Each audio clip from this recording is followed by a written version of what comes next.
Brother Anil గారు మా జాఫర్ గారికి ఇచ్చిన ఇంటర్వ్యూలో ఆయన ఇక్కడ వినిపించేస్తాను. ఏమైందంటే ఒక రోజు పీకే వచ్చాడు ఆయన. పీకే అంటే తెలుసా? ప్రశాంత్ కిషోర్. ఆంధ్ర ఎలక్షన్స్ అయిపోయిన తర్వాత జగన్ గారు గెలిచిన తర్వాత వచ్చి నువ్వు తెలంగాణలో పెట్టాలి అన్నాడు. తెలంగాణ నేనే పెట్టడం మా అన్న వెళ్ళి అడుగు అంటే ఈ మళ్ళీ ఆయన వెళ్ళి అడిగాను.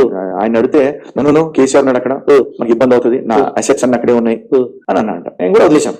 అప్పటి నుంచి డిఫరెన్స్ మొదలైన ఎక్కువ. కేసీఆర్ కి జగన్ భయపడ్డాడు, కేసీఆర్ ను చూసి ప్యాంట్ తడిపేసుకున్నాడు అంటానికి ఇదే ఉదాహరణ. అయ్యి బాబోయ్ నువ్వు అక్కడికి వెళ్ళి పార్టీ పెడితే ఊరుకుంటాడు కేసీఆర్, నన్ను నా దొంగ సొమ్మంతా హైదరాబాద్ లోనే ఉంది తొక్కు పెట్టి నారదీసేస్తాడు అన్నాడట. కేసీఆర్ భయపడిపోయాడు. జగన్ అన్న పులి సింహం, సింగిల్ సింహం, వెనకడికి 5 పులివెందుల పులి. బాబు ఏం ఎలివేషన్లు ఇస్తారా బాబు మీరు. దొంగ సొమ్ము కోసం పక్క రాష్ట్ర ముఖ్యమంత్రికి ఆల్మోస్ట్ చెంచగిరి చేశాడు జగన్ అన్న. ఆయన ఏం చెప్తే అది మళ్ళీ మధ్య మధ్యలో డ్రామాలు. ఏదో తెలంగాణ ప్రభుత్వానికి ఎదురు తిరిగిన జగన్ నాగార్జున సాగర్ దగ్గర ఏదో చేశాడు, అది చేశాడు, ఇది చేశాడు, తెలంగాణ వాళ్ళకి షాక్ ఇచ్చాడు అని మళ్ళీ బిల్డప్. ఈ రెండు కుమ్మక రాజకీయాలే. అలా జగన్మోహన్ రెడ్డి బతుకంతా భయమే. అన్ని భయాలతో ఉన్నవాడిని పులి సింహం తోపు తురుంకానని ఏం ఎలివేషన్లు ఇచ్చారు బాబు.